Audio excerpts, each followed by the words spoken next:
Hello प्यारे बच्चों, good evening. कैसे हैं आप लोग? उम्मीद करते हैं आप लोग अच्छे होंगे, स्वस्थ होंगे और मस्त होंगे और अपनी पढ़ाई जम के कर रहे होंगे। प्यारे बच्चों, आज हम लोग पढ़ने वाले हैं क्लास 12 हिस्ट्री के चैप्टर नंबर 1 और चैप्टर नंबर 2 का संपूर्ण रिवीजन। प्यारे बच्चों, संपूर्ण रिवीजन के साथ साथ हम देखेंगे इस दोनों चैप्टर से कितने एमसीक्यू क्वेश्चन आपके बोर्ड एग्जाम में अभी तक पूछा गया क्वेश्चन है। तो चलिए प्यारे बच्चों, आज का क्लास हम बिना टाइम वेस्ट किए डायरेक्ट शुरू करते हैं। प्यारे बच्चों, अगर वीडियो अच्छा लगेगा तो चैनल को सब्सक्राइब ज़रूर करिएगा और ये जितना पूछा गया क्वेश्चन बताएंगे, सारा क्वेश्चन को आप नोट डाउन जरूर करिएगा, क्योंकि सारे question most VVI important question होने वाला है।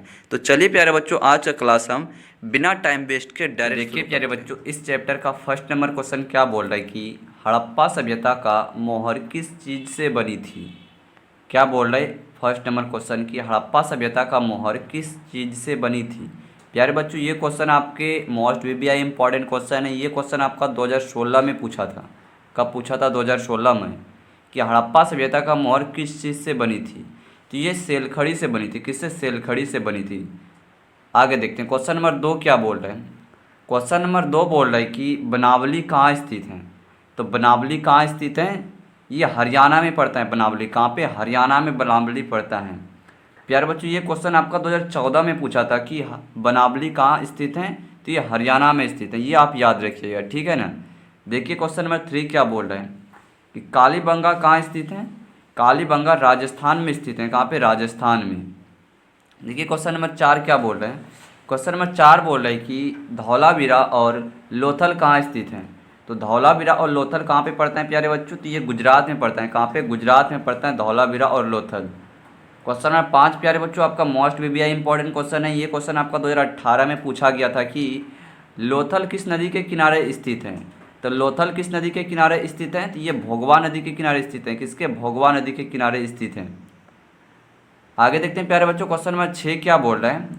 क्वेश्चन नंबर 6 बोल रहा है कि एक सेकेंड रुक जाइए। सिंधु घाटी के निवासियों को किस चीज़ का ज्ञान नहीं था। क्या बोल रहा है? सिंधु घाटी के निवासियों को किस चीज़ का ज्ञान नहीं था। और ये क्वेश्चन प्यारे बच्चों आपका 2017 में पूछा गया क्वेश्चन है। तो ये किसका ज्ञान नहीं था सिंधु घाटी के निवासियों को? तो लोहा का ज्ञान नहीं था। किसका? लोहा का। आगे देखते हैं प्यारे बच्चों, क्वेश्चन नंबर 7 क्या बोल रहा है। हड़प्पा सभ्यता किस युग की सभ्यता है। तो हड़प्पा सभ्यता किस युग की सभ्यता है प्यारे बच्चों? ये कांस्य युग की सभ्यता है। किसकी? कांस्य युग की सभ्यता है। ये भी क्वेश्चन प्यारे बच्चों आपका मोस्ट वीवीआई इंपॉर्टेंट क्वेश्चन है। इसको भी आप ध्यान रखिएगा, ठीक है ना। देखते क्वेश्चन नंबर 8 क्या बोल रहे हैं। क्वेश्चन नंबर 8 बोल रहे हैं कि हड़प्पा संस्कृति किस किस पर आधारित थी। क्या बोल? हड़प्पा संस्कृति किस पर आधारित थी। तो ये व्यापार पर आधारित थी। किस पर? व्यापार पर आधारित थी हड़प्पा संस्कृति। आगे देखते हैं प्यारे बच्चों, क्वेश्चन नंबर 9 क्या बोल रहे हैं। क्वेश्चन नंबर 9 बोल रहा है हड़प्पा सभ्यता के लोग किस चीज़ के लिए उपासना करते थे। किसके लिए उपासना करते थे हड़प्पा सभ्यता के लोग? तो ये मातृ देवी के लिए करते थे। किसके लिए? मातृ देवी के लिए उपासना करते थे। आगे देखिए क्वेश्चन नंबर 10 क्या बोल रहा है प्यारे बच्चों कि हड़प्पा सभ्यता का सबसे बड़ा नगर कौन सा है। तो हड़प्पा सभ्यता का सबसे बड़ा नगर मोहनजोदड़ो है। कौन है? मोहनजोदड़ो। ये भी क्वेश्चन प्यारे बच्चों आपका मोस्ट वीवीआई इंपॉर्टेंट क्वेश्चन है। इसको आप याद रखिएगा, भले ही ये पूछा नहीं गया है, इसको आप याद रखिएगा, क्योंकि इस बार के बोर्ड एग्जाम में ये सारे क्वेश्चन पूछे जाने की संभावना है। देखिए क्वेश्चन नंबर 11 क्या बोल रहे हैं कि हड़प्पा सभ्यता का खोज किसने किया था। तो हड़प्पा सभ्यता का खोज दयाराम साहनी ने किया था। किसने? दयाराम साहनी ने हड़प्पा सभ्यता का खोज किया था। ये क्वेश्चन प्यारे बच्चों 2019 में पूछा था। कब? 2019 में पूछा था कि हड़प्पा सभ्यता का खोज किसने किया था। तो ये दयाराम साहनी ने किया था। आगे देखिए क्वेश्चन नंबर 12 क्या बोल रहे हैं कि हड़प्पा सभ्यता का खोज कब किया गया था। तो हड़प्पा सभ्यता का खोज 1921 में किया गया था। कब? 1921 में किया गया था हड़प्पा सभ्यता का खोज। और किसने किया था? ये ऊपर हम बता दिए, दयाराम साहनी ने किया था। कब किया था? 1921 में किया था। और ये भी क्वेश्चन प्यारे बच्चों 2009 में आपका पूछा गया था कि हड़प्पा सभ्यता का खोज कब किया गया था। तो ये 1921 में किया गया था। आप दोनों क्वेश्चन याद रखिएगा, किसने किया था? दयाराम साहनी ने किया था हड़प्पा सभ्यता का खोज। और कब किया था? 1921 में किया था। प्यारे बच्चों इसी के साथ आप ये भी याद रखिएगा कि रखलदास बनर्जी ने मोहनजोदड़ो का खोज किया था 1922 में। कब किया था? 1922 में। आर डी बनर्जी भी जिसको हम बोलते हैं, रखलदास बनर्जी ने मोहनजोदड़ो का खोज किया था 1922 में, ठीक है ना। ये भी आप याद रखिएगा। आगे देखते हैं क्वेश्चन नंबर 13 क्या बोल रहे हैं। क्वेश्चन नंबर 13 बोल रहा है कि मोहनजोदड़ो का खोज किसने किया था। ये क्वेश्चन हम अभी आपको बताएं, जस्ट अभी बताएं प्यारे बच्चों कि मोहनजोदड़ो का खोज किसने किया था। रखलदास बनर्जी ने किया था। किसने? रखलदास बनर्जी ने। और इसको हम आर डी बनर्जी भी कहते हैं। क्या कहते हैं? आर डी बनर्जी भी कहते हैं। ये को आपके बोर्ड एग्जाम में बहुत बार घुमा के पूछा है प्यारे बच्चों। रखलदास बनर्जी नहीं दे के आपके बोर्ड एग्जाम में आर डी बनर्जी भी दे देता है, इसलिए आप ये याद रखिएगा, ठीक है ना। आगे देखिए क्वेश्चन नंबर 14 क्या बोल रहे हैं। ये प्यारे बच्चों आपके मोस्ट वीवीआई इंपॉर्टेंट क्वेश्चन, ये आपका 2022 में पूछा था कि मोहनजोदड़ो को खोजा कब गया था। तो मोहनजोदड़ो को खोजा कब गया था, तो ये 1922 में खोजा गया था। कब? 1922 में मोहनजोदड़ो को खोजा गया था। तो ये प्यारे बच्चों आप याद रखिएगा, ठीक है ना। देखिए क्वेश्चन नंबर 15 क्या बोल रहा है कि हड़प्पा शहर किस नदी के किनारे है। क्या बोल रहा है? हड़प्पा शहर किस नदी के किनारे बसा है। तो हड़प्पा शहर रावी नदी के किनारे बसा है। कहाँ पे? रावी नदी के किनारे हड़प्पा शहर बसा हुआ है। और हड़प्पा सभ्यता का खोज किसने किया था, तो ये दयाराम साहनी ने किया था। कब किया था? तो 1921 में किया था। ये आप याद रखिएगा प्यारे बच्चों, ठीक है ना। आगे देखिए क्वेश्चन नंबर 16 क्या बोल रहा है। हड़प्पा सभ्यता किस नदी के किनारे स्थित है। तो ये हड़प्पा सभ्यता जो है ये सिंधु नदी के किनारे स्थित है। कहाँ पे? सिंधु नदी के किनारे हड़प्पा सभ्यता स्थित है। आगे देखिए प्यारे बच्चों क्वेश्चन नंबर 17 क्या बोल रहा है। मोहनजोदड़ो शहर किस नदी के किनारे बसा है। तो मोहनजोदड़ो शहर सिंधु नदी के किनारे बसा है। कहाँ पे? सिंधु नदी के किनारे मोहनजोदड़ो शहर बसा है। प्यारे बच्चों हम जितने क्वेश्चन बता रहे हैं ये सारे क्वेश्चन आपके बोर्ड एग्जाम में पूछा गया क्वेश्चन है या फिर पूछे जाने की बहुत ही ज़्यादा संभावना है। आइए क्वेश्चन नंबर 18 देखते हैं क्या बोल रहा है। हड़प्पा सभ्यता की सबसे महत्वपूर्ण विशेषता क्या थी। तो हड़प्पा सभ्यता की सबसे महत्वपूर्ण विशेषता थी नगर योजना व वास्तुकला। हड़प्पा सभ्यता की सबसे महत्वपूर्ण विशेषता थी। आगे देखिए क्वेश्चन नंबर 19 क्या बोल रहे हैं प्यारे बच्चों कि हड़प्पा सभ्यता का प्रशासन किस प्रकार का था। तो हड़प्पा सभ्यता का प्रशासन नगर पालिका था। किस प्रकार का था? नगर पालिका था हड़प्पा सभ्यता का प्रशासन। आगे देखिए क्वेश्चन नंबर 20 क्या बोल रहा है। सिंधु सभ्यता को और किस नाम से जाना जाता है। तो सिंधु सभ्यता को और किस नाम से जाना जाता है। तो हड़प्पा संस्कृति के नाम से जाना जाता है। किस नाम से? हड़प्पा संस्कृति के नाम से जाना जाता है सिंधु सभ्यता को। तो ये आप प्यारे बच्चों याद रखिएगा, ठीक है ना। देखिए क्वेश्चन नंबर 21 की ओर बढ़ते हैं। क्वेश्चन नंबर 21 क्या बोल रहा है कि सिंधु घाटी सभ्यता के स्थलों में सर्वप्रथम कहाँ उत्खनन हुआ था। क्या बोल रहा है? सिंधु घाटी सभ्यता के स्थलों में सर्वप्रथम कहाँ उत्खनन हुआ था। तो ये हड़प्पा में हुआ था। कहाँ पे हुआ था? हड़प्पा में। ये आप याद रखिएगा, ठीक है ना प्यारे बच्चों। आगे देखिए क्वेश्चन नंबर 22 क्या बोल रहे हैं। सिंधु सभ्यता में गोदीवाड़ा, इस जगह टाइपिंग मिस्टेक है, गोदीवाड़ा हो जाएगा। क्या हो जाएगा? सिंधु सभ्यता में गोदीवाड़ा का प्रमाण कहाँ से मिला है। तो सिंधु सभ्यता में गोदीवाड़ा का प्रमाण लोथल से मिला है। कहाँ से मिला है? लोथल से। प्यारे बच्चों ये क्वेश्चन जो आपका 2023 में पूछा था कि सिंधु सभ्यता में गोदीवाड़ा का प्रमाण कहाँ से मिला है, तो ये लोथल से मिला है। ये आप याद रखिएगा, ठीक है ना। देखिए क्वेश्चन नंबर 23 क्या बोल रहा है। सूती कपड़ा का साक्ष्य कहाँ से मिला है। तो सूती कपड़ा का साक्ष्य कहाँ से मिला है प्यारे बच्चों। तो ये मोहनजोदड़ो से सूती कपड़ा का साक्ष्य मिला है। और ये मोहनजोदड़ो का खोज किसने किया था। तो ये किया था आर डी बनर्जी ने किया था, जिसको हम रखलदास बनर्जी भी कहते हैं। देखिए क्वेश्चन नंबर 24 क्या बोल रहा है कि आर डी बनर्जी ने किसका उत्खनन कराया था। तो आर डी बनर्जी ने किसका उत्खनन किया था। तो ये मोहनजोदड़ो का उत्खनन किया था आर डी बनर्जी ने। आगे देखिए क्वेश्चन नंबर 25 क्या बोल रहा है प्यारे बच्चों। मोहनजोदड़ो किस नदी के किनारे बसा है। तो मोहनजोदड़ो सिंधु नदी के किनारे बसा है। कहाँ पे? सिंधु नदी के किनारे मोहनजोदड़ो बसा है। आगे देखिए क्वेश्चन नंबर 26 क्या बोल रहा है कि मोहनजोदड़ो में, एक सेकेंड रुक जाइए, मोहनजोदड़ो में कौन सी भाषा चलती थी। तो मोहनजोदड़ो में सिंधी भाषा चलती थी। कौन सी? सिंधी भाषा मोहनजोदड़ो में चलती थी। आगे देखिए प्यारे बच्चों क्या बोल रहा है क्वेश्चन नंबर 27 की लोथल कहाँ स्थित है। ये क्वेश्चन प्यारे बच्चों आपका 2024 में पूछा था कि लोथल कहाँ पे पड़ता है। तो लोथल गुजरात में पड़ता है। कहाँ पे? गुजरात में। इसका राइट आंसर क्या आ जाएगा? गुजरात। आगे देखिए क्वेश्चन नंबर 28 क्या बोल रहा है। क्वेश्चन नंबर 28 बोल रहा है कि 28 बोल रहा है कालीबंगा किस नदी के किनारे अवस्थित है। तो कालीबंगा सरस्वती या घाघरा नदी के किनारे स्थित है।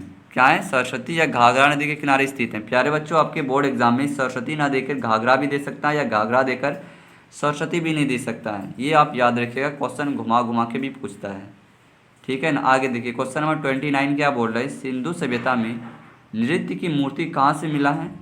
तो सिंधु सभ्यता में नृत्य की मूर्ति मोहनजोदड़ो से मिला है। कहाँ से? मोहनजोदड़ो से मिला है। ये आप याद रखिएगा, ठीक है ना। आगे देखिए क्वेश्चन नंबर 30 क्या बोल रहा है कि सिंधु सभ्यता का, एक सेकेंड, क्या बोल रहा है क्वेश्चन नंबर 30, सिंधु सभ्यता का क्षेत्रफल किस आकार का था? तो सिंधु सभ्यता का क्षेत्रफल किस आकार का था? तो ये त्रिभुजाकार का था। किसका? त्रिभुजा आकार का था सिंधु सभ्यता का क्षेत्रफल। आगे देखिए क्वेश्चन नंबर 31 क्या बोल रहे हैं। 31 बोल रहा है कि दयाराम साहनी ने उत्खनन कहाँ पर किया था? तो दयाराम साहनी ने उत्खनन कहाँ पर करवाया था? तो हड़प्पा में करवाया था। कहाँ पे? हड़प्पा में दयाराम साहनी ने उत्खनन करवाया था। और क्या कब करवाया था? 1922 में कराया था। कब? 1922 में। ये भी क्वेश्चन प्यारे बच्चों आपके बोर्ड एग्जाम में बहुत बार क्वेश्चन पूछा गया था। 2025 में देखिए ये क्वेश्चन आपका पूछा था, ठीक है ना। देखिए क्वेश्चन नंबर 32 क्या बोल रहा है। क्वेश्चन नंबर 32 बोल रहा है कि हड़प्पा सभ्यता और मोहनजोदड़ो के बीच की दूरी कितनी है? तो हड़प्पा सभ्यता और मोहनजोदड़ो के बीच की दूरी कितनी थी प्यारे बच्चों? ये 483 किलोमीटर थी। कितने? 483 किलोमीटर थी हड़प्पा और मोहनजोदड़ो के बीच की दूरी। प्यारे बच्चों चैप्टर नंबर 1 का हमने जितना इम्पोर्टेंट MCQ क्वेश्चन था और जो जो क्वेश्चन पूछा गया है एग्ज़ाम में, क्या बोल रहा है, जो क्वेश्चन आपके बोर्ड एग्जाम में बार बार पूछा गया है प्यारे बच्चों, वो सारे क्वेश्चन को हमने कवर करा दिए हैं। अब देखते हैं हम सब इस चैप्टर का सेकंड नंबर चैप्टर का सिर्फ इम्पॉर्टेंट क्वेश्चन देखते हैं चैप्टर नंबर 2 का।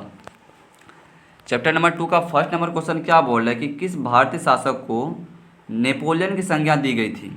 ये क्वेश्चन देखिए प्यारे बच्चों 2015 में ये क्वेश्चन पूछा था कि किस भारतीय शासक को नेपोलियन की संज्ञा दी गई थी? तो ये समुद्रगुप्त को दी गई थी। किसको? समुद्रगुप्त को नेपोलियन की संज्ञा दी गई थी। ये आप याद रखिएगा, ठीक है ना। आगे देखिए क्वेश्चन नंबर 2 क्या बोल रहे हैं। क्वेश्चन नंबर 2 बोल रहा है कि 16 महाजनपदों में से सबसे शक्तिशाली महाजनपद कौन था? देखिए प्यारे बच्चों ये क्वेश्चन 2018 में पूछा था कि 16 महाजनपदों में से सबसे शक्तिशाली महाजनपद कौन था? तो ये मगध था। कौन था? मगध। आगे देखिए क्वेश्चन नंबर 3 क्या बोल रहे हैं, किस शिलालेख में अशोक के कलिंग विजय का उल्लेख है? तो किस शिलालेख में अशोक के कलिंग विजय का उल्लेख है? तो ये 13वां शिलालेख में है। किसमें? 13वां शिलालेख में है। ये आप याद रखिएगा, ठीक है ना। आगे देखिए क्वेश्चन नंबर 4 क्या बोल रहा है प्यारे बच्चों। क्वेश्चन नंबर 4 बोल रहा है कि कनिष्क की राज्यारोहण तिथि है। तो कनिष्क की राज्यारोहण तिथि क्या? 78वां है। कौन सा? 78वां ईस्वी है। कौन सा? 78वां। क्वेश्चन नंबर 5 जो है प्यारे बच्चों आपके बोर्ड एग्जाम में 2022 में पूछा था कि धम्म महामात्रों को किसने नियुक्त किया है? तो धम्म महामात्रों को अशोक ने नियुक्त किया था। किसने? अशोक ने धम्म महामात्रों को नियुक्त किया था। आगे देखिए क्वेश्चन नंबर 6 क्या बोल रहे हैं। क्वेश्चन नंबर 6 क्या बोल रहा है बच्चों कि अशोक किस वंश का शासक था?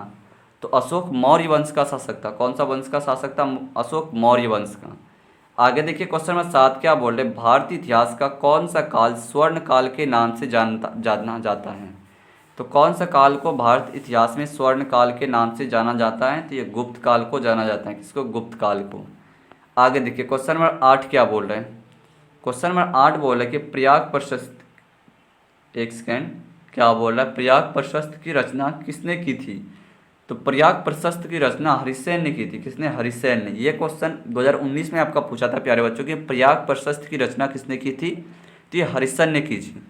प्यारे बच्चों हम जितने आपको पूछा गया क्वेश्चन बता रहे हैं वो सारे क्वेश्चन नोट डाउन कर लीजिएगा, क्योंकि अधिकतर एग्जाम में यही सारे क्वेश्चन आपके बोर्ड एग्जाम में पूछते हैं, ठीक है ना। देखिए क्वेश्चन नंबर 9 क्या बोल रहा है कि मौर्यकालीन टकसाल का प्रधान कौन था? तो मौर्यकालीन टकसाल का प्रधान कौन था? तो लक्षणाध्यक्ष था। कौन था? लक्षणाध्यक्ष। आगे देखिए क्वेश्चन नंबर 10 क्या बोल रहा है कि राजतरंगिणी क्या बोल रहा है, सॉरी क्या बोल रहा है, राजतरंगिणी के लेखक कौन थे?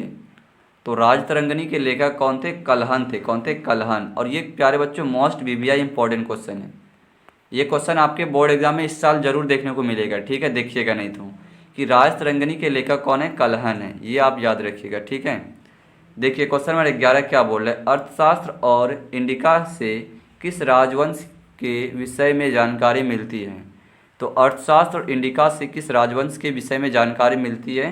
तो ये मौर्य वंश के बारे में जानकारी मिलती है। कहाँ से? मौर्य वंश के बारे में जानकारी मिलती है। प्यारे बच्चों आपके बोर्ड एग्जाम में ये भी पूछना है कि अर्थशास्त्र का लेखक कौन है? तो अर्थशास्त्र का लेखक आप सुन लीजिए, हम बता दे रहे हैं। अर्थशास्त्र का लेखक कौटिल्य चाणक्य है। कौन है? ये दो व्यक्ति, कौटिल्य और चाणक्य, एक ही नाम है दोनों का, ठीक है ना, आप ये याद रखिएगा। देखिए क्वेश्चन नंबर 12 क्या बोल रहे हैं कि अर्थशास्त्र की रचना कब हुई थी? तो अर्थशास्त्र की रचना 4वीं शताब्दी ईसा पूर्व में हुई थी। कब? 4वीं शताब्दी ईसा पूर्व में अर्थशास्त्र की रचना हुई थी। ये आप याद रखिएगा। ये भी क्वेश्चन प्यारे बच्चों आपका मोस्ट VVI इंपॉर्टेंट क्वेश्चन है। ऐसे तो पूछा नहीं है, आपके बोर्ड एग्जाम में पूछे जाने की बहुत ही ज़्यादा संभावना है। देखिए क्वेश्चन नंबर 13 क्या बोल रहा है, पतंजलि के महाव्यय से हमें जानकारी मिलती है। क्या बोला है, पतंजलि के महाव्यय से हमें जानकारी मिलती है प्राक मौर्य काल की। किसकी? प्राक मौर्य काल की हमें पतंजलि के महाभ्यास से हमें जानकारी मिलती है। देखिए क्वेश्चन नंबर 14 क्या बोल रहा है कि अर्थशास्त्र के लेखक कौन थे। तो ये कौटिल्य, हमने अभी आपको बताएं प्यारे बच्चों कि अर्थशास्त्र के लेखक कौन थे, कौटिल्य थे। ये क्वेश्चन आपका 2022 में पूछा था कि अर्थशास्त्र के लेखक कौन है, ठीक है ना। देखिए क्वेश्चन नंबर 15 हम सबको देखते हैं। क्वेश्चन नंबर 15 क्या बोल रहा है कि बिंबिसार का संबंध किस वंश से है। तो बिंबिसार का संबंध हर्यक वंश से है। किससे? हर्यक वंश से है बिंबिसार का संबंध।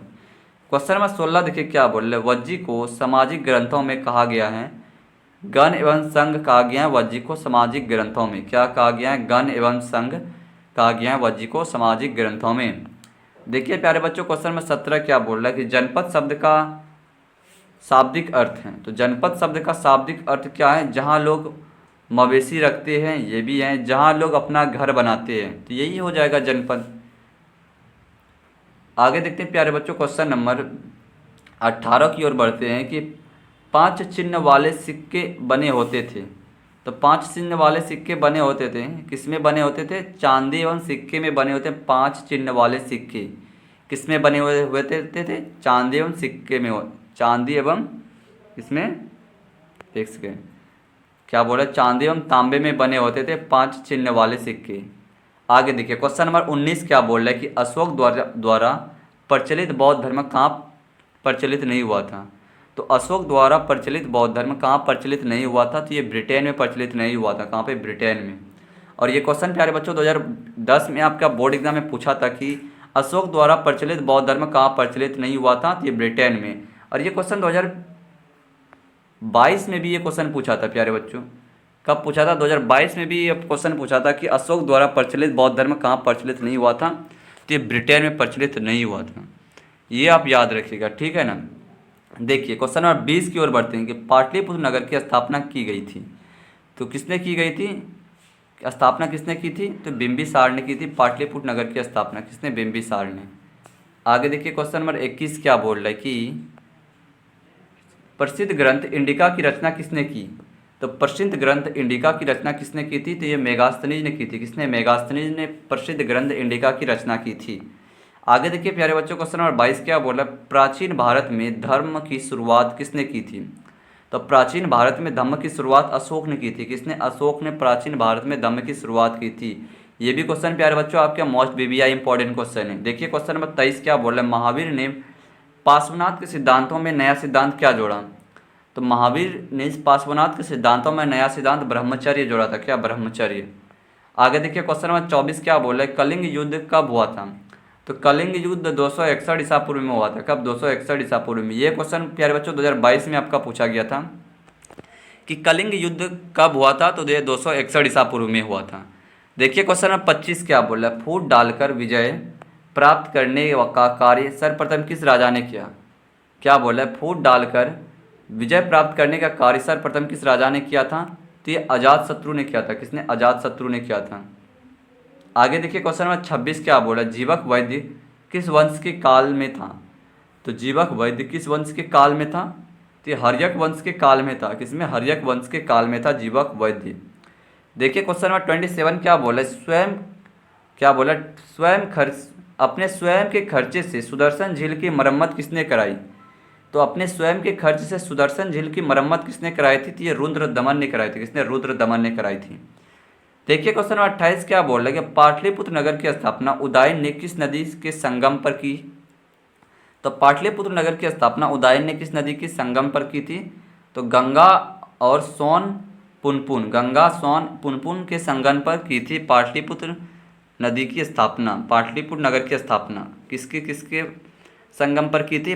गंगा सोन और पुनपुन के संगम पर। तो ये आप याद रखिएगा। क्वेश्चन नंबर 29 देखिए क्या बोल रहे हैं, समस्त भारत ही नहीं एशिया व यूरोप में सर्वप्रथम हुनों को परास्त करने का श्रेय किस शासक को है। क्या बोल रहा है, समस्त भारत ही नहीं एशिया व यूरोप में सर्वप्रथम हुनों को परास्त करने का श्रेय किसे जाता है। तो ये स्कंदगुप्त को जाता है। किसको? स्कंदगुप्त को। देखिए क्वेश्चन नंबर 30 क्या बोल रहा है कि यूरोप का समुद्रगुप्त कौन था। और ये क्वेश्चन 2023 में पूछा था कि यूरोप का समुद्रगुप्त कौन था। तो ये नेपोलियन था। कौन था? नेपोलियन था। यूरोप का समुद्रगुप्त कौन था? नेपोलियन। प्यारे बच्चों देखिए क्वेश्चन नंबर 31 क्या बोल रहा है कि किसके अभिलेख में भूमिदान का उल्लेख मिलता है। तो प्रभावती गुप्त के अभिलेख में भूमिदान का उल्लेख मिलता है। किसके? प्रभावती गुप्त के। देखिए क्वेश्चन नंबर 32 क्या बोल रहा है, भूमि अनुदान से संबंधित प्रथम अभिलेख प्रमाण किसका है। तो किसका है? भूमि अनुदान से संबंधित प्रथम अभिलेख प्रमाण किसका है? तो ये सातवाहन काल का है। किसका? सातवाहन काल का है। देखिए क्वेश्चन नंबर 33 क्या बोल रहा है, 510 ईस्वी में सती प्रथा के साक्ष्य वाला प्रथम अभिलेख कहाँ मिला है। तो एरन सागर में मिला है। कहाँ पे मिला है? एरन सागर में मिला है। आगे देखिए क्वेश्चन नंबर 34 क्या बोल रहा है। क्वेश्चन नंबर 34 बोल रहा है कि अशोक ने क्या बोल रहा है, अशोक ने महेंद्र और संघमित्रा को बौद्ध धर्म के प्रचार के लिए कहाँ भेजे थे। तो श्रीलंका भेजे थे। कहाँ पे? श्रीलंका भेजे थे। अशोक ने महेंद्र और संघमित्रा को बौद्ध धर्म प्रचार करने के लिए कहाँ भेजे थे? श्रीलंका भेजे थे। और कहाँ पर इस अशोक का बौद्ध धर्म प्रचलित नहीं हो पाया था प्यारे बच्चों? तो ये ब्रिटेन में प्रचलित नहीं हो पाया था। और क्वेश्चन नंबर 34 जो है प्यारे बच्चों, ये मोस्ट वीवीआई इंपॉर्टेंट क्वेश्चन है, ये आप याद रखिएगा। देखिए क्वेश्चन नंबर 35 क्या बोल रहा है कि किस विद्वान ने मात्र अभिलेख के आधार पर अशोक का इतिहास लिखने का श्लाघ्य प्रयास किया। तो देवदत्त रामकृष्ण ने किया था। किसने? देवदत्त रामकृष्ण ने किया था। आगे देखिए क्वेश्चन नंबर 36 क्या बोल रहे हैं। क्वेश्चन नंबर 36 बोल रहा है कि मौर्य काल का में से कौन कौन सर्वाधिक महत्वपूर्ण नमूना है। तो मौर्य काल का निम्न में से कौन सर्वाधिक महत्वपूर्ण नमूना है। तो यह स्तंभ जो है सर्वाधिक सबसे अधिक महत्वपूर्ण नमूना है। कौन? स्तंभ। देखिए क्वेश्चन नंबर 37, गुप्तों के काल में कौन चीनी यात्री भारत आया। तो गुप्तों के काल में कौन चीनी यात्री भारत आया था। तो ये फायान आया था। कौन? फायान। एक सेकेंड, कौन आया था? फायान आया था गुप्तों के काल में चीनी यात्री भारत। आगे देखिए क्वेश्चन नंबर 38 क्या बोल रहा है कि मेगास्थनीज भारत के किसके दरबार में आया। तो मेगास्थनीज भारत में किसके दरबार में आया था।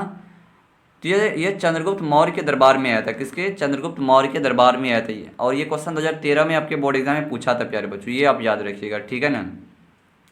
देखिए क्वेश्चन नंबर 39 क्या बोल रहे हैं, समुद्रगुप्त की जानकारी किससे मिलती है। तो समुद्रगुप्त की जानकारी प्रयाग प्रशस्ति से मिलती है। किससे? प्रयाग प्रशस्ति से मिलती है।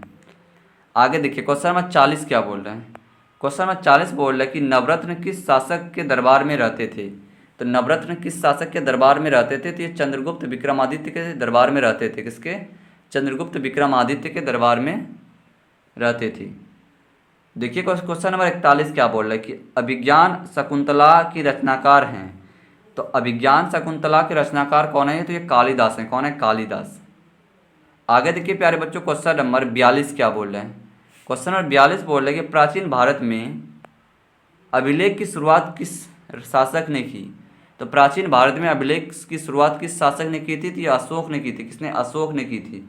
और ये प्यारे बच्चों आपके बोर्ड एग्जाम में 2015 में ये क्वेश्चन पूछा था। कब? 2015 में ये क्वेश्चन पूछा था कि प्राचीन भारत में अभिलेख की शुरुआत किस शासक ने की थी। तो अशोक ने। आगे देखिए क्वेश्चन नंबर 43 क्या बोल रहे हैं। क्वेश्चन नंबर 43 बोल रहा है कि किस शासक को प्रियदर्शी कहा गया। तो अशोक को प्रियदर्शी कहा गया। किसको? अशोक को प्रियदर्शी कहा गया। क्वेश्चन नंबर 44 देखिए क्या बोल रहे हैं, मेगास्थनीज ने अपने यात्रा वृत्तांत में भारत के सामाजिक को कितने वर्गों में विभाजित किया। तो कितने वर्गों में विभाजित किया है भारत को समाज। क्या बोल रहे हैं, मेगास्थनीज ने भारत के सामाजिक को कितने वर्गों में विभाजित किया है। तो 7 वर्गों में विभाजित किया है। ये भी क्वेश्चन आपके बोर्ड एग्जाम में मोस्ट वीवीआई इंपॉर्टेंट रहेगा इस बार, देखिएगा नहीं तो। देखिए क्वेश्चन नंबर 45 क्या बोल रहे हैं, एलौरा में कैलाश मंदिर किस राजवंश ने निर्मित कराया। तो एलौरा में कैलाश मंदिर किस राजवंश ने निर्मित कराया था। तो ये राष्ट्रकूट ने कराया था। किसने? राष्ट्रकूट ने कराया था। आगे देखते हैं क्वेश्चन नंबर 46 क्या बोल रहा है। क्वेश्चन नंबर 46 क्या बोल रहे हैं प्यारे बच्चों की पुराणों की संख्या कितनी है। तो पुराणों की संख्या कितनी है। तो ये 18 है पुराणों की संख्या। और ये क्वेश्चन आपका 2023 में पूछा था कि पुराणों की संख्या कितनी है। तो ये 18 है, ये आप याद रखिएगा। क्वेश्चन नंबर 47 देखिए क्या बोल रहे हैं कि तक्षशिला विश्वविद्यालय कहाँ स्थित था। तो ये पाकिस्तान में था तक्षशिला विश्वविद्यालय। कहाँ पे? पाकिस्तान में। और ये क्वेश्चन आपका 2025 में पूछा था। कब? 2025 में पूछा था कि तक्षशिला विश्वविद्यालय कहाँ है, तो ये पाकिस्तान में पड़ता है, ये आप याद रखिएगा, ठीक है ना। आगे देखिए क्वेश्चन नंबर 48 क्या बोल रहा है प्यारे बच्चों कि धम्म की शुरुआत किसने की थी। तो धम्म की शुरुआत अशोक ने की थी। किसने? अशोक ने की थी धम्म की शुरुआत। आगे देखिए क्वेश्चन नंबर 49 क्या बोल रहे कि मुद्रा राक्षस किसकी रचना है। तो मुद्रा राक्षस किसकी रचना है, तो ये विशाखा दत्त की है। किसकी? विशाखा दत्त की रचना है मुद्रा राक्षस। आगे देखिए प्यारे बच्चों क्वेश्चन नंबर 50 क्या बोल रहा है कि एक सेकेंड, क्वेश्चन नंबर 50 बोल रहे हैं कि अर्थशास्त्र के लेखक कौन थे। तो अर्थशास्त्र के लेखक कौटिल्य थे। कौन थे? कौटिल्य। चाणक्य भी आपके बोर्ड एग्जाम में दे दिया जाता है, वो भी आप याद रखिएगा कि अर्थशास्त्र के लेखक कौटिल्य और चाणक्य दोनों ही हैं, ठीक है ना प्यारे बच्चों। तो प्यारे बच्चों दोनों चैप्टर का हमने सिर्फ इम्पॉर्टेंट क्वेश्चन जो था हमने आपको बता दिए हैं। अगर आप चाहते हैं प्यारे बच्चों कि प्रत्येक सब्जेक्ट और प्रत्येक चैप्टर का सिर्फ इम्पॉर्टेंट क्वेश्चन इसी तरह लाया जाए, वो भी फुल रिवीजन के साथ, तो कमेंट सेक्शन खुला हुआ है प्यारे बच्चों, वहाँ पे कमेंट करना ना भूलें। मिलते हैं इसी तरह के दूसरे वीडियो में, तब तक के लिए जय हिंद।